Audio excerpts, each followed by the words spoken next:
Leader. Thank you, Mr. President. If the distinguished gentleman from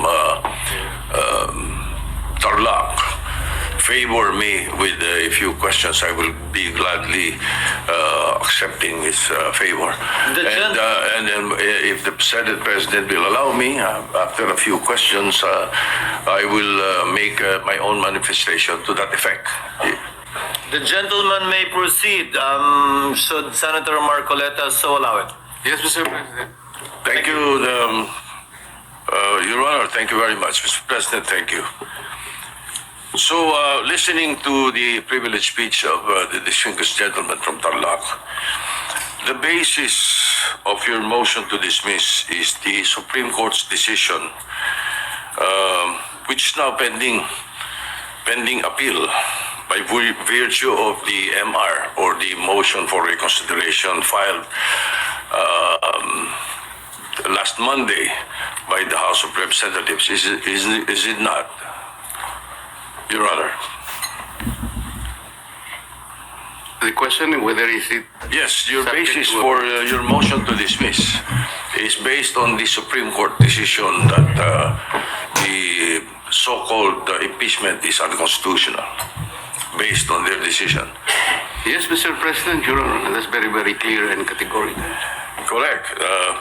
The Supreme Court decision, Mr. President, although immediately not yet final, thus appealable, kung naka-apila na, marami nagtatanong kung naka-apila na, ba't tayo nagmamadali na i-dismiss ito sa atin? So may I ask the gentleman, what will happen if we prematurely dismiss the case and the Supreme Court subsequently grants the MR and reverses its own decision? The question, Mr. President, is speculative. Yes. May I have a speculative answer, Mr. President? We cannot speculate. We can only guess, second guess, because on the basis of our experience as a practicing lawyer, Mr. President, ito pong ganitong klaseng desisyon, talaga pong wala na pong kaduda-duda na kahit po mag-file pa tayo ng motion for reconsideration. We are hoping against hope. It is as if we are wishing for the moon. Palagay nyo lang po merong isa na nag-reverse. Hindi rin po ma-overturn eh. Kasi po ang kailangan po ninyo ay 8 ang mag-reverse.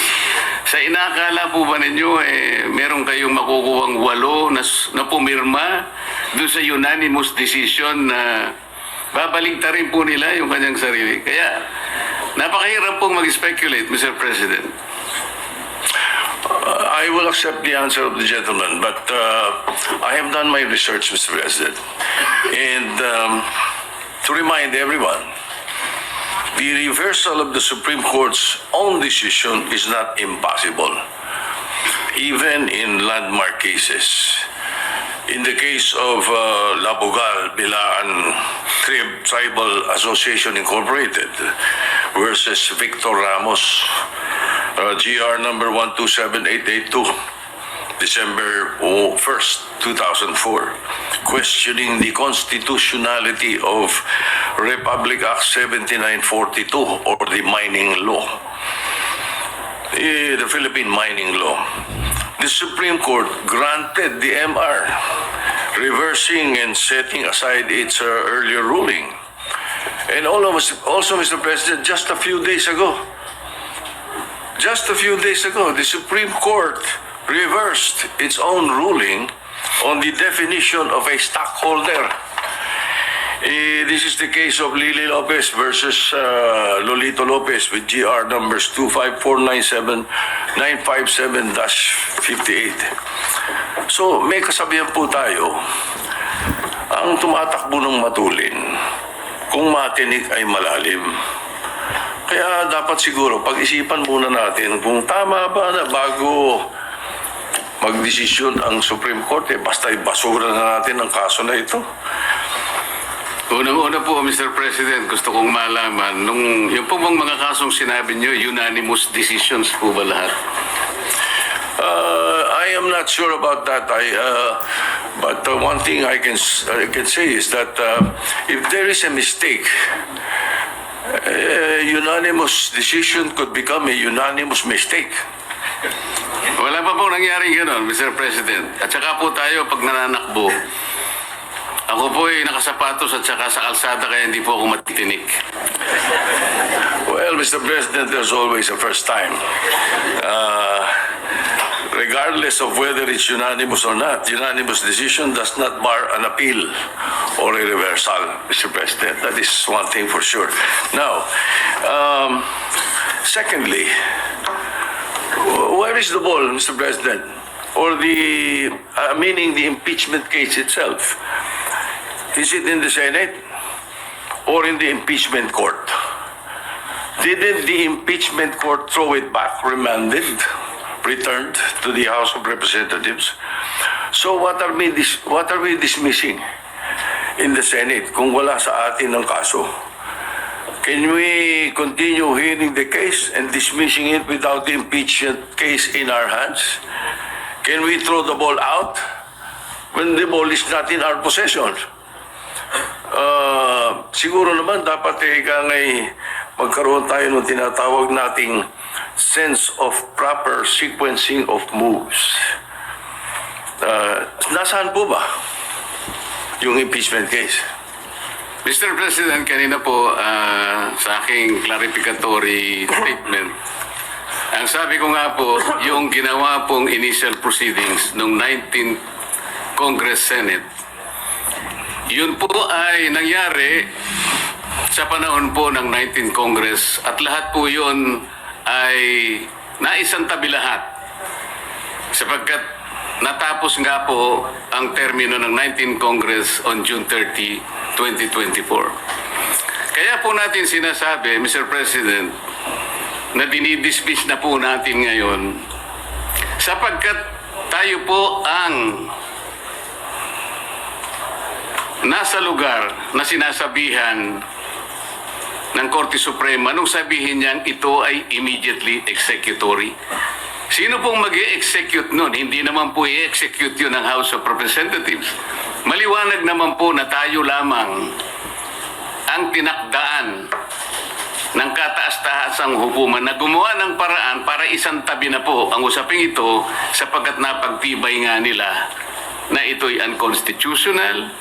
Boy, pagtanong ng mga ilang katanungan lamang, Your Honor, para po sa ikababatid pa ng ilang mga bagay-bagay patungkol po sa inyong privilege speech. Gladly po, Mr. President, sa Ginoo mula sa Pampanga at Tarlac. Salamat po. Nung nakaraang linggo po, Mr. President, ako po ay inimbitahan ng bagong ambassador ng China doon po sa kanilang embassy na parang residente rin dito sa Makati. Ako naman po ay nagpa-unlock sapagkat ipinadala po nila yung invitation sa akin. Isa po sa napag-usapan namin, Mr. President, ay kung paano po natin talaga magawa ng paraan na mawala po yung pag-iiringan, pag-aawayan at sana ay ma-stabilize po natin, ma-de-escalate po yung nangyayari po sa ngayon sa pagitan ng ating dalawang bansa.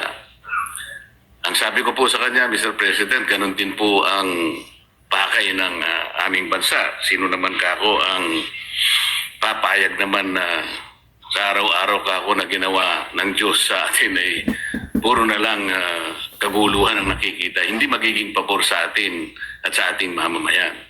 Ang sabi po niya sa akin, Mr. President, na ito po ay gusto ko rin ibahagi sa ating Honorable Risa Ontiveros, Senator Ontiveros, ay yung kanilang kagustuhan talaga maisantabi natin, yung dispute ngayon. Ang sabi ko sa kanya, bakit kasi nakikita natin yung mga barko ninyo, kung minsan binubomba ninyo ng tubig yung mga ilang mangingisda namin o kaya yung nagre-resupply ng aming provision sa Ayungin Shoal.